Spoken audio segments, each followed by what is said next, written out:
샬롬 로주 읽어주는 제입니다. 오늘은 5월 18일 목요일 그리스도 승천일 로중입니다. 사람의 마음에 많은 계획이 있어도 이루어지는 것은 주님의 뜻이다. 잠언 19장 21절. 그때 사람들이 모여 예수에게 물었습니다. 주님, 지금 이스라엘을 위해 다시 나라를 세우실 것입니까? 그들에게 그가 대답합니다. 그때나 시기는 아버지께서 아버지의 권한으로 정하셨으니 그것을 아는 것은 너희 일이 아니다. 그러나 너희는 너희에게 오실 성령의 능력을 받고 예루살렘과 온 유대와 사마리아에서 또 땅끝에 이르기까지 내 증인이 될 것이다. 사도행전 1장 6절에서 9절. 승천하신 주님 만나는 하루 되세요. 샬롬 하올람. 오늘은 우리 대한민국 헌법에도 그 정신이 기록되어 있는 5.18 민주화 운동이 있었던 날입니다. 이건 단순히 어떤 이념 전쟁이나 한 지역에서 일어난 일이라고 규정할 수가 없습니다. 자유를 갈망하는 우리 한국의 민중들이 불의한 권력에 맞선 너무나도 귀중한 사건입니다. 그리고 그 5.18의 정신이 저는 개인적으로 2016-2017년도에 수개월에 걸쳐 수천만 국민이 참여했던 촛불 혁명에서 큰 빛을 봤다고 생각합니다. 특히 비폭력으로 시작해서 비폭력으로 끝났고 성숙한 시민의식을 보여주었다는 점에서 너무나도 아름다운, 그러니까 불의한 권력을 폭력적이지 않은 방법으로 민중의 힘으로 교체했던 정말 어마어마한 일이 우리나라에서 일어났습니다. 이런 일들을 실제로 그 역사의 한 복판에서 봤던 사람들은 와, 정말 우리나라에 대단한 일이 일어났구나. 정말 큰일이 나겠다. 우리나라 이제 앞으로. 정말 좋은 쪽으로 큰일이 나겠다라는 기대감에 부풀었을 겁니다. 그러나 역사는 항상 진보하는 것만은 아닙니다. 때로는 정말 돌아가기 싫었던 그 과거의 모습을 답습할 때도 있고, 정말 한숨이 푹푹 쉬어지는 일들이 또 반복되기도 합니다. 아마 오늘날 우리들이 느끼는 감정만큼이나 1세기 팔레스타인에서 유대인들이 느꼈던 그런 절망적인 감정이 비슷하지 않을까 하는 생각을 해봅니다. 이들에게 부활하신 예수님이 다시 나타나셨습니다. 그러니까 이제 이들이 물어보는 거죠. 주님, 이제는 회복시켜 주시는 겁니까? 이제 이스라엘을 위해 다시 나라를 세우실 겁니까? 라고 묻습니다. 그런데 예수님은 그래, 이제다 라고 답하지 않으십니다. 그때가 언제인지 관심을 갖지 말고 성령의 능력을 받아서 증인이 되어라 라는 정말 맥이 좀 풀리는 것 같은 이런 말씀을 하고 계십니다.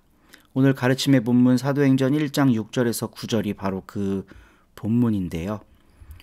우리들이 느끼고 있을 감정하고 비슷한 것 같습니다. 위대한 촛불 혁명의 그 순간에 됐다, 이제 우리나라 한 발자국 앞으로 나갈 수 있다 라고 생각했지만 부활하신 예수님이 승천하시고 나자 제자들에게 엄청난 핍박과 고난의 시간이 펼쳐졌던 것처럼 우리의 역사에도 다시 굴곡이 생겼습니다. 그러나 이때도 우리에게 필요한 것은 주님의 말씀입니다. 주님은 그런 상황 가운데서도 우리에게 증인될 것을 요청하고 계십니다. 완벽한 세상 오면 좋지. 내가 다시 돌아와서 하나님의 왕국을 완전히 이루어 놓는 거 정말 이상적이지. 그런데 역사는 그렇지가 않아. 다시 어둠의 시기가 도래할 거야. 그러나 그때에도 성령 하나님을 의지하고 내 증인이 되는 사람이 될 수 있겠니? 라고 주님께서 제자들에게 말씀하고 계십니다. 그리고 오늘 우리들에게도 말씀하고 계십니다. 이제 여기는 떠나야 하거나 그냥 막연히 완성된 형태의 어떤 결과물이 뚝 떨어지기를 기대하거나 그렇게 살아갈 수 있는 공간이 아닙니다. 계속해서 되풀이되는 어둠의 문화 가운데 주님은 우리를 증인으로 부르셨습니다. 우리 함께 그 증인의 역할을 감당해 나갑시다. 우리 서로 공동체 모든 서로님들 화이팅입니다. 좋은 하루 되세요. 4장 하나님과 그리스도 예수님 앞에서 단단히 경고하네. 예수님은 살아있는 사람들과 죽은 사람들을 머지않아 심판하러 오실 분이시네. 예수님의 나타나심과 예수님의 다스리심을 두고 경고하는 것이네. 그 말씀을 전파하시게. 때가 좋든지 안 좋든지 늘 준비하고 있으시게. 꾸짖고 나무라고 격려하되 모든 참음과 가르침으로 그리하시게. 때가 이르면 그때에는 사람들이 건전한 가르침을 받아들이려 하지 않을 것이네. 오히려 자기들 욕망을 따라 자기네 귀를 즐겁게 해줄 선생들을 모아들일 것이네. 사람들이 진리에는 귀를 막아버리고 지어낸 이야기들에 귀를 솔깃해야 할 것이네. 그렇지만 그대는 모든 일에서 냉철하며 나쁜 일을 꿋꿋이 참아내시게. 복음 전도자의 일을 하며 그대의 섬김이 직무를 완수하시게.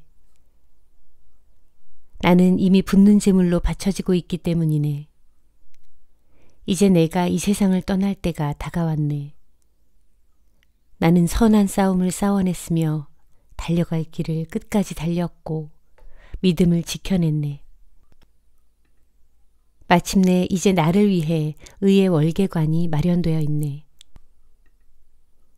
그날에 주님이 나에게 그 월계관을 상으로 주실 것이네.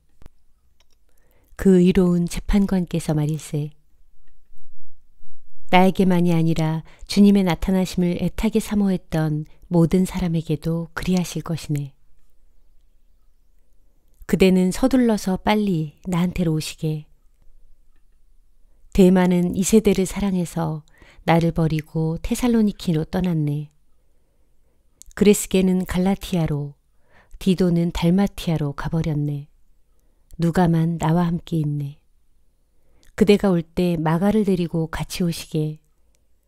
마가는 섬기는 일을 위해 나에게 매우 쓸모있는 사람이기 때문이네. 두기고를 에페수스로 보냈네. 내가 트로아스에 있는 키프로스의 집에 두고 온 망토를 그대가 올 때 가져오시게. 책들도 가져오되 무엇보다 양가죽에 쓴 책들을 가져오시게. 구리기술자 알렉산더는 나에게 나쁜 짓을 많이 저질렀네. 그에게는 주님께서 그가 한 짓들에 따라 갚아주실 것이네. 그대도 그 사람을 조심하시게.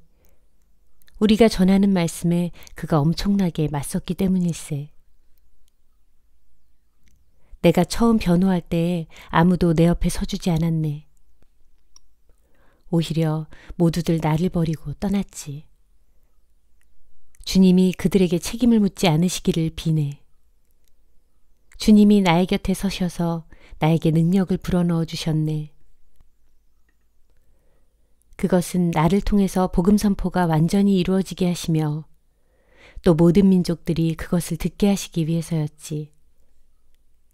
그래서 나는 사자의 입에서 건짐을 받았네.